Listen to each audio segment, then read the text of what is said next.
오늘 본문에는 이 요단강을 건넌 이스라엘 백성들이 하나님의 명령을 따라서 기념비를 세우는 장면이 나타납니다.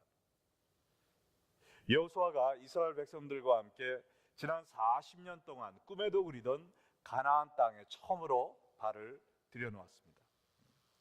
그들과 가나안 땅 사이에, 광야와 가나안 땅 사이에 요단강이 가로막혀 있었지만 하나님의 말씀을 따라 제사장들이 언약궤를 메고 그 시퍼런 물이 흐르는 요단강에 발을 들여놨을 때 요단강 물이 갑자기 멈추고 강물이 벽이 되어서 서 있었고, 또한 젖었던 땅이 한순간에 마른 땅으로 변화해서 200만 명의 모든 백성들이 요단강을 걸어서 건너고 이제 가나안 땅에 들어가게 되었습니다. 그런데 가나안 땅에 들어가자마자 하나님의 음성이 들리기 시작했습니다. 오늘 1절로 3절 말씀 보면 이렇게 나와 있죠.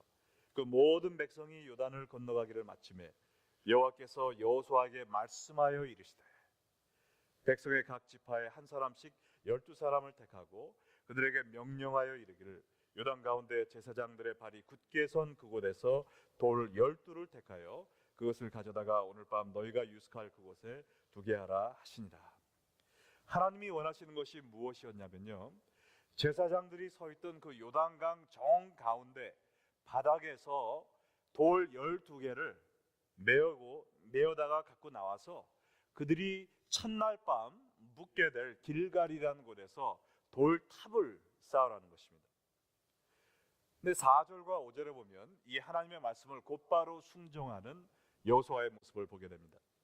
여호수아가 이스라엘 자손 중에서 각 지파에 한 사람씩 준비한 12사람을 불러 그들에게 이르되 요단 가운데로 들어가 너희 하나님 여호와의 궤 앞으로 가서 이스라엘 자손들의 지파 수대로 각기 돌 한 개씩 가져다 어깨에 매라.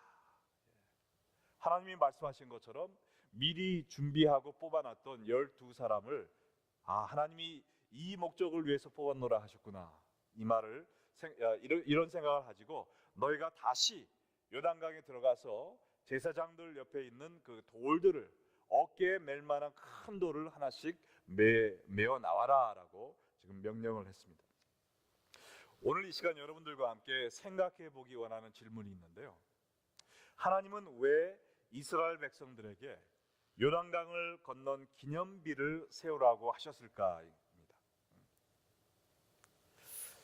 왜 어깨에 메고 나와야 할 만한 큰 돌을 12개를 가져다가 기념비를 세우라고 하셨을까? 또한 이 말씀은 21세기를 살고 있는 현대 기독교인들에게 어떤 의미를 부여하는 말씀일까? 오늘 하나님은 이스라엘 백성들뿐만 아니라 오늘을 살아가고 있는 현대 기독교인들에게도 우리의 삶 속에 일하고 계시는 하나님의 역사를 기억할 수 있는 기념비를 세우라고 말씀하고 있다고 믿습니다. 자, 그러면 우리 가운데 일하시는 하나님을 기억할 수 있도록 우리가 기념비를 세우는 것이 왜 중요한가? 세 가지를 오늘 본문에서 이야기해드리기 원하는데요, 첫 번째는 우리들에게 표징이 되게 하기 위해서입니다. 우리 자신들에게 믿음의 표징이 되게 하기 위해서. 여호수아 4장 6절 전반부에 보면 이렇게 나와 있습니다. 이것이 너희 중에 표징이 되리라. 여기에 표징이란 말은 저희가 잘 안 쓰는 말이지만 기념물 혹은 증거물이란 뜻이 있습니다. 다시 말해서 하나님이 이스라엘과 함께 계셔서 요단강과 같은 거대한 장애물을 갈라주심을 잊거나 의심하지 않도록 대대로 기억할 수 있도록 기념비를 세우라는 것이었습니다. 그래서 그 기념비를 보면서 이 돌들은 요단강 바닥에 있던 돌들인데 어떻게 이 땅에 올라와 있을 수 있지? 그렇지, 하나님께서 그 요단강을 반으로 쫙 갈라주셔서 그 마른 땅으로 200만 명의 이스라엘 백성들이 건너왔었지, 맞아 하면서 하나님이 하신 일을 기억할 수 있도록 그 요단강 바닥에 있던 돌들을 쌓아서 탑을 만들었던 것입니다. 이제 가나안 땅에는 들어왔지만 가나안 정복이라는 대사업을 앞에 놓고 있던 이스라엘 백성들이었습니다. 가나안의 이방 족속들이 목숨을 걸고 자기 땅을 지키려 했겠죠. 난공불락의 요새를 지어놓고 이스라엘 백성들이 다가오기만 해봐라, 내가 한 명도 살려두지 않겠다라는 마음으로 자기들의 땅을 사수하려던 그러한 가나안 이방 족속들을 몰아내야 될 큰 일을 앞에 놓고, 하나님, 저 사람들은 우리보다 훨씬 덩치도 크고요, 무기도 좋고요, 싸움도 잘하고 우리는 도저히 할 수 없습니다 라는 이러한 낙심, 또한 절망감을 맛볼 수 있을 때, 이런 절망감들이 밀려 들어올 때 그 기념비를 보면서, 맞아, 하나님이 저 요단강도 가르셨는데 나를 통해서 이 가나안 정복도 할 수 있어 라는 믿음을 가질 수 있도록 하나님께서 그 기념비를 짓도록 하신 것입니다. 할렐루야. 우리는 하나님이 하신 일을 너무나도 쉽게 잊어버리는 경향이 있습니다. 전에 내가 경제적인 어려움이 있었을 때 하나님이 구해 주셨던 것, 그것을 망각하고 또다시 경제적인 어려움이 있을 때 걱정을 하게 됩니다. 내 자녀가 문제에 당면했을 때 일전에도 하나님이 구해 주셨는데 또다시 걱정을 합니다. 가정에 불화가 있든지 인간관계 속에 어려움이 있든지 전에도 하나님이 해결해 주셨음에도 불구하고 그것을 계속 잊어버리고 내 앞에 문제가 당면할 때마다 걱정하는 우리 자신을 보게 됩니다. 그래서 하나님은 우리에게 믿음의 표징을 만들어 놓고, 과거에 하나님이 나를 어떻게 도와주셨고 나에게 역사하셨나를 기억하면서 우리가 믿음과 용기를 얻기를 원하시고 계십니다. 여러분의 삶 속에 하나님이 크게 역사하신 일이 있으셨습니까?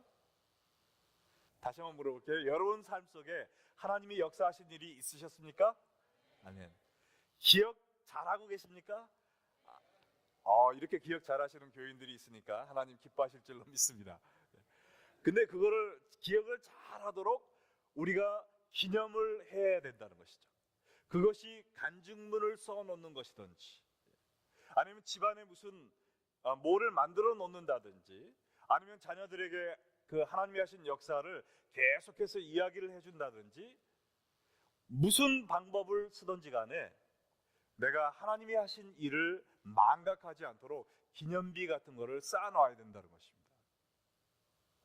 어떤 분들은 자기가 예수 믿은 날을 영적인 생일로 지켜가지고요, 자기가 태어난 날은 이제 지키지 않고 자기가 거듭난 그날을 생일로 지키는 분들을 봤습니다. 근데 조금 남사스럽더라고요. 60이 다 된 분인데 오늘 9번째 생일입니다. 믿은 지 9년밖에 안 됐다는 거죠. 근데 그것도 하나의 방법일 것 같아요. 내가 예수 믿은 그날을 생일로 지킨다. 또 우리 레이뷰 언약지가 있지 않습니까? 거기에 간증문을 쓰는 것. 우리 제자훈련 끝나고 간증문 쓰시면은 우리 웹사이트에 다 올라가잖아요. 여러분들의 자녀들도 그걸 보면서 우리 아빠 엄마가 이렇게 성경 공부하시면서 은혜를 받았구나, 자손 대대로 볼 수가 있습니다. 또 집안의 표징이 될 만한 어떤 기념품이라든지 십자가라든지, 아니면 그때 무슨 물건을 구입해서 그러한 성경적인 그러한 물건을 집에 구입해 놓는다든지, 아니면 기념이 될 만한 날에 교회에다 뭘 기증을 한다든지, 아니면은 식사 대접이라도 하면서 이 날을 같이 기념하는 거, 하나님이 하신 일을 기념하는 거 좋죠. 저도 아버지 학교 한 다음에 제가 좀 좋은 남편이 돼보자라는 그런 결심한 거를 제 자신에게 계속 상기시키기 위해서, 아버지 학교 끝나면 뭐 주죠? 십자가를 달아주더라고요. 그래서 그 십자가를 제 차 백미러에다가 이렇게 달아놨습니다. 그런데도 자꾸 잊어먹더라고요. 그래서 저도 저의 삶 속에서 역사하신 하나님의 그 큰 굵직굵직한 사건들이 있었는데, 그 사건들, 제가 중2 때 기도하면서 저에게 세계 복음화를 위해서 살라는 소명 주신 그날, 제가 대학교 2학년 때 정말 세상에 한 발, 교회 한 발 놓고 생활하면서 갈팡질팡하고 있을 때, 그 갈등에 빠진 마음을 가지고 하나님께 부르짖었을 때 하나님이 저를 깨끗이 용서해 주시고 정말 저를 안아주신 그날, 이런 걸 계속 기억하면서 하나님께 기도할 때 제 믿음이 흔들리지 않는 것을 보게 됩니다. 여러분도 여러분 삶 속에 하나님이 역사하신 그 귀한 사건들을 그런 놀라운 은혜들을 망각하지 않도록 여러분 나름대로의 그 돌탑을 쌓으시는 여러분 되시길 바랍니다. 한 가지 이해하기 힘든 부분이 근데 있습니다. 뭐냐면 하나님께서 이 기념비를, 얼마나 큰 사건입니까? 200만 명이 강을 가로질러 걸어갔다는 이 놀라운 역사를 기념하는 이 탑을 너무나 조그맣고 초라하게 쌓게 하셨어요. 200만 명이 돌을 하나씩 들고 나오면은 200만 개 돌로 한번 쌓아보세요. 그러면 이집트의 피라미드만큼, 이라크의 지구라트만큼 큰 그 돌산을 쌓을 수가 있었는데 겨우 돌 12개로 쌓으라고 했습니다. 사람이 들고 나올 수 있는 크기였기 때문에 이 정도밖에 안 됐겠죠. 그거를 한 줄로 쌓아 올려도 사람 키도 안 됩니다. 한 줄로 쌓아 올리면 턱 건들리면 무너지겠죠. 그래서 아마 4개를 바탕 밑에 깔고, 그 다음에 3개 깔고, 그 다음에 2개 놓고, 그럼 몇 개 남았죠? 벌써 9개 썼으니까 3개 남았죠? 그 다음에 하나 해가지고 그런 식으로 쌓았겠죠. 그러면은 사람 허리밖에 오지 않습니다. 지나가는 사람들은 저거 뭐야, 애들이 장난해놨나? 이야기해주지 않으면 알지도 못할 정도로 작고 초라한 탑을 쌓게 하셨습니다. 왜 그러셨을까요? 만약에 200만 개의 돌로 탑을 쌓았다고 생각해 보세요. 멀리서도 보이는 거대한 탑을 쌓았다고 해보세요. 그러면 그 탑이 뭐가 되겠습니까? 그 이스라엘 백성들의 자랑이 되겠죠. 저 탑 봐라, 저 탑 봐. 우리들이 쌓은 거야. 저렇게 큰 탑 본 적 있어? 어디를 가도 세상에 저렇게 큰 탑은 없어 하면서 하나님 자랑이 아니라 내 자랑이 되겠죠. 그리고 그 탑 자체가 우리의 우상이 될 수가 있습니다. 하나님은 우리가 우리를 내세우고 자랑하는 것을 원치 않으세요. 내가 나를 자랑할 때 하나님은 온데간데 없이 사라져 버리십니다. 하나님은 하나님의 영광을 우리들과 나누기를 원치 않으세요. 여러분 가운데 혹시 내가 세운 업적을, 내가 남들보다 얼마나 더 똑똑하고 돈이 많고 성공했고 은근히 내 자랑을 하기 원하는 분 계십니까? 그러면 여러분을 통해서 하나님이 역사하지 않으십니다. 하나님은 나는 온데간데 없이 십자가 뒤에 숨고 오직 하나님의 역사만을 자랑하는 사람을 쓰십니다. 할렐루야. 그러기 위해서 우리가 말할 때 대화 중에나 혹은 내 생각, 혼자의 생각 중에서도 내가 이걸 했지, 내가 저걸 했지, 나의 업적을 내세우는 것이 아니라 오직 하나님이 하신 일만을 내세워야 될 줄로 믿습니다.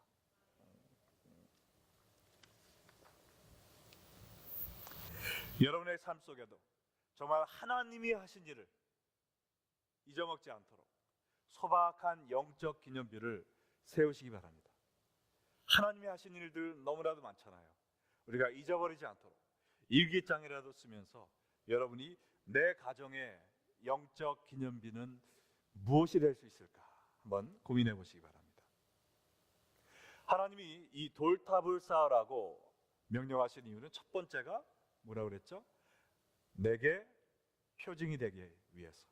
두 번째는요, 자녀들에게 믿음의 유산을 남겨주기 위해서입니다. 자녀들에게 믿음의 유산을 남겨주기 위해서. 6절로 7절을 보면 후일에 너희의 자손들이 물어 이르되 이 돌들은 무슨 뜻이냐 하거든. 아빠, 이 돌들이 뭐예요? 물어볼 때 그들에게 이르기를 요단물이 여호와의 언약궤 앞에서 끊어졌나니 곧 언약궤가 요단을 건널 때에 요단물이 끊어졌으므로 이 돌들이 이스라엘 자손에게 영원히 기념이 되리라 하라 하니라. 후일에 너희 자손들이 이게 뭐예요? 라고 물어볼 때 부모로서 대답해 줄 거리가 있어야 된다는 것이죠. 우리가 부모로서 자녀들에게 상속해 줄 가장 중요한 유산이 무엇입니까? 집입니까? 재산입니까? 믿음의 유산이죠. 신앙의 유산입니다. 돈을 아무리 물려줘도 우리가 믿음의 유산을 주지 못한다면 그게 다 무슨 소용이 있겠습니까? 근데 그렇게 되기 위해서는 하나님이 내 삶 속에서 역사하시는 것을 이야기해 줄 수 있는 부모가 되어야 된다는 것이죠. 그저 내가 교회 다니는 모습을 보여준 것만 갖고는 안 된다는 거예요. 내가 교회 다녔으니까 너도 교회 다녀, 그 말만 듣고 교회 다니는 자녀가 없다는 말입니다. 거기서 끝나는 것이 아니라 우리 아버지 어머니 삶 속에서 하나님이 이렇게 역사하셨구나, 그것을 볼 수 있는 자녀가 된다는 것이죠. 내 영적인 기념탑을 소박하게 만들어 놓고 자녀들에게 얘야 이것이 뭔지 아니? 얘야 이거 무슨 사연이 있는 건지 아니? 하면서 내가 과거에 이런 어려움에 빠졌을 때 아무도 나를 도와줄 수 없었지만 내가 하나님께 매달려 울며 믿음으로 기도했더니 하나님이 우리 가정을 이렇게 도와주셨어, 이렇게 살려주셨어 하면서 간증이 있는 삶이 돼야 된다는 것입니다. 우리 아빠 엄마 속에 살아계신 하나님을 생생하게 본 자녀들은 교회를 떠날 수가 없죠. 그러나 내가 그냥 건성으로 교회 문지방만 밟고 왔다 갔다 하면서 집안에서 하나님이 나에게 이렇게 역사해 주셨어라는 간증을 하지 못한다면 자녀들의 마음속에 하나님이 살아계시다라는 확신을 심어줄 수 없지 않겠습니까? 저희 아버지도 부흥 목사로 또 목회자로 평생을 사시면서 참 저희 아버지는 입만 여시면 성경 얘기를 해주셨어요. 하나님 사랑, 이웃 사랑 강조하시면서 제가 그냥 귀가 아플 정도로, 어떤 때는 지겨울 정도로 그저 성경 얘기만 해주셨어요. 근데 이제 아버님이 천국에 가시고 나니까 그게 그렇게 감사해요. 저희 집에 가면 저희 아버님이 붓글씨를 많이 쓰셨는데 친필로 사랑이 제일이라 라고 써놓으신 것, 크지 않습니다. 요만한 건데 제가 액자에 넣어가지고 저희 집에 놨습니다. 저희 아버님이 설교 준비하셨던 그 써놓은 것, 그 책들이 한 이만큼 있어요. 그걸 지금 제 서재에 지금 제가 아직도 간직하고 있습니다. 저희 아버님이 평생 쓰셨던 그 성경 주석, 저희 아버님의 친필과 노트가 있던 그 성경 주석을 제가 지금 보면서 설교 준비하면서 이렇게 보면 저희 아버님이 밑줄 그셨던 거 이렇게 포인트 써놓으셨던 게 그대로 남아 있습니다. 그런 걸 보고 제가 말씀을 준비하고 목회할 때마다 제 마음속에서는 우리 아버님이 걸어가셨던 가장 복된 길이라는 이 목회, 하나님 저에게도 이 길을 걷게 해주심을 감사합니다. 저희 아버지를 생각하면서 목회 길을 걸어갈 수 있는 그런 용기를 북돋아주는 그런 영적인 표징이 되고 있습니다. 저희 할아버지에 대해서도 제가 일제시대 때 순교하셨다는 이야기를 들었지만 요 근래 더 자세히 이야기를 들었어요. 충청도에서 몇 번째 가는 처음으로 예수를 믿은 집안이 되어서 미국 선교사를 집으로 초청하셔서 집에서 교회를 시작하셨대요. 그래서 예배당집이라는 별명이 붙었다고 합니다. 근데 신사참배를 강요하는 일제 시대 때 신사참배를 거부하셔서 경찰서에 끌려가셨대요. 저희 할아버지를 거꾸로 매달아 놨답니다. 그리고 고춧가루를 물에 타가지고 그거를 저희 할아버지 코에다 들어 부었대요. 그래서 나중에는 그 고춧가루 물이 몸속에 들어가서 배가 이렇게 부를 정도로 그런 고문을 당하시고 그래도 끝까지 신사참배하지 않으시고 하나님만을 외치다가 돌아가셨다는 이야기를 얼마 전에 들었어요. 그런 이야기를 들으면서 이것이 바로 우리 가정에 남은 영적인 기념탑이구나. 하나님이 우리 할아버지를 통해서 교회를 만드시고 우리 아버지를 통해서 복음을 전하시고 영적인 신앙의 유산이 나에게까지 왔구나. 신앙의 옷깃을 여미게 되고요. 내가 정말 혼신을 다해서 주님을 섬기다가 나도 부름받는 그날까지 충성스러운 일꾼이 되어야 되겠다라는 결심을 하게 합니다. 우리가 우리 자녀들에게 영적인 유산을 물려주고 교회 다녀라 말만 하는 것이 아니라 정말 하나님이 내 삶 속에서 이렇게 살아서 역사하셨다라고 말을 해줄 수 있는 이것은요, 해도 되고 안 해도 되는 것이 아닙니다. 하나님의 명령이라는 것이죠. 8절과 9절 보세요. 이스라엘 자손들이 여호수아가 명령한 대로 행하되 여호와께서 여호수아에게 이르신 대로 이스라엘 자손들의 지파의 수를 따라 요단 가운데서 돌 12를 택하여 자기들이 유숙할 곳으로 가져다가 거기에 두었더라. 여호수아가 또 요단 가운데 곧 언약궤를 맨 제사장들의 발이 선 곳에 12를 세웠더니 오늘까지 거기에 있더라. 이 돌을 가져다가 기념탑을 세워서 자녀들에게 이야기해 주는 이것은 여호수아를 통해서 하나님이 명령하셨다고 했습니다.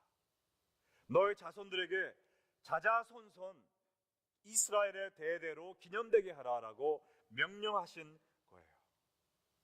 정말 우리가 예수님을 믿고 우리 자녀들에게 신앙의 유산을 물려주기 위해서는 뭔가 보여줄 수 있는 것이 있어야 됩니다.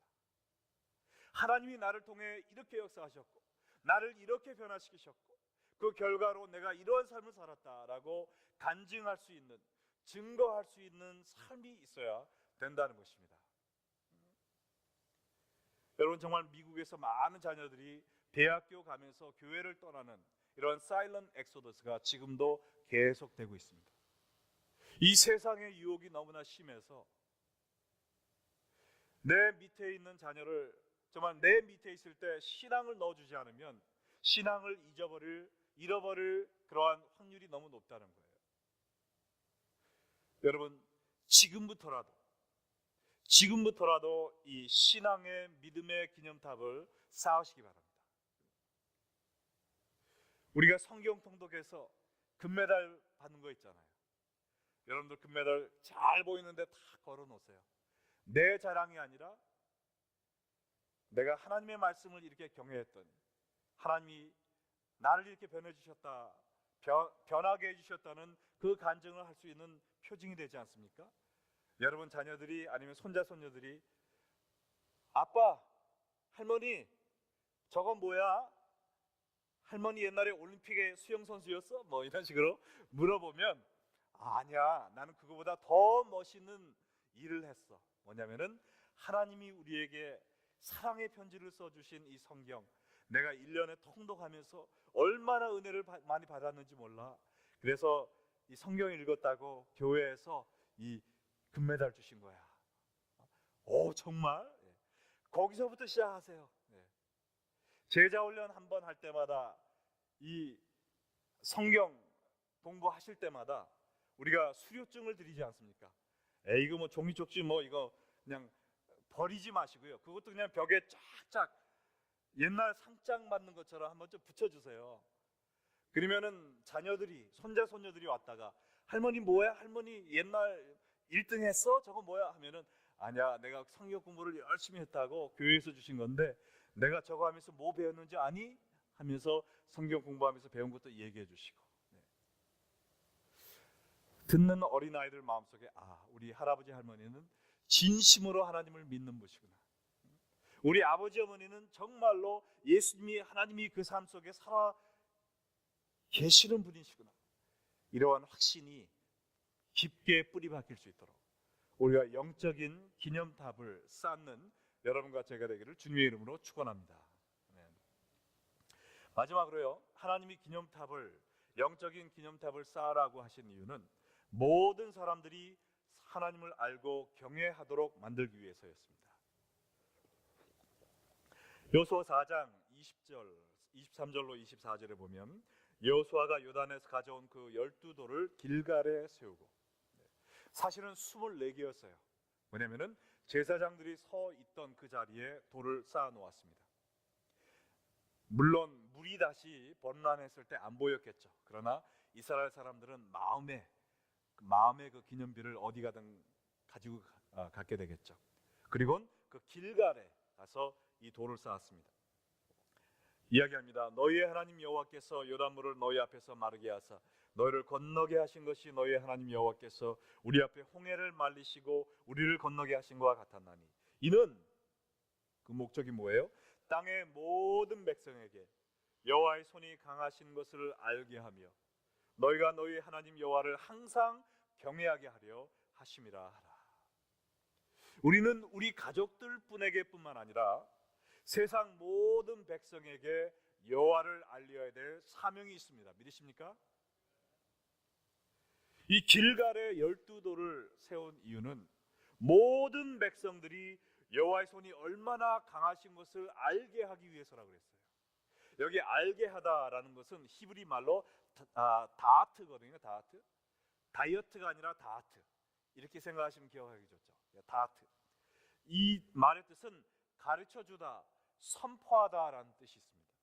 그러므로 이 길갈의 요단도하 기념비를 세움으로 말미암아 가나안 땅 백성들이 이것을 보고 하나님이 요단강을 가르신 능력의 하나님이야 하곤 그 하나님 앞에 나와서 그들도 하나님을 믿고 경외하도록 하기 위해서 이 기념비를 세우게 하셨다는 것입니다. 이스라엘 백성들뿐만 아니라 오늘날 21세기를 사는 기독교인들도 우리 삶 속에 이러한 영적 기념비를 쌓으면서 사는 사람들이 되어야 된다는 것이죠. 우리의 삶 속에 역사하시는 하나님에 대해서 누구에게든지 언제든지 얘기해 줌으로 말미암아 그들이 하나님의 놀라우신 능력을 깨달아 알고 하나님을 경외하는 자들이 되도록 만드는 그러한 간증이 있는 삶이 되어야 된다는 것입니다. 여러분, 지성에서 영성으로라는 책을 쓴 이어령 시에 대해서 들어본 적 있는 분 한번 손 들어보세요. 네, 많이 들어보셨네요. 이분은 교수와 문화부 장관을 지내면서 한국의 지성을 대표하는 유명한 무신론자였습니다. 그러나 이분이 70이 넘은 나이에 자기의 딸 미나 씨가 체험한 하나님의 능력의 손을 보고 하나님을 믿게 되었어요. 그 딸 이미나 씨는 미국으로 유학 와서 변호사가 되었고 LA에서 지방검사로 활약하던 아버지에게 아주 자랑스러운 딸이었습니다. 그러던 그에게 어느 날 시련이 찾아오기 시작했어요. 1992년에 갑상선 암이 걸려서 수술을 받았습니다. 그런데 1996년과 99년에 두 번이나 암이 재발했어요. 그리고는 망막이 파열되어서 시력을 잃게 되었습니다. 그런데 이 딸이 미국에 와서 예수님을 믿으면서 더군다나 이 시련을 겪으면서 하나님께 육신적인 치유와 또 아버님의 구원을 위해서 눈물로 기도하기 시작했어요. 이 딸의 병상에서 정말 고생하는 모습을 멀리서 지켜보던 이 아버지가 딸을 한국으로 데려오기로 결심을 했습니다. 딸을 한국으로 데려왔어요. 이 따님이 병중에서도 하나님을 계속 찬양하고 감사하고 기뻐하고 아버지에게 전도하기 시작합니다. 그리고 병원에 데려와서 시력 검사를 했는데 완전히 장님이 될 줄 알았는데 이 망막이 완전히 혼자서 치유가 돼버린 거예요.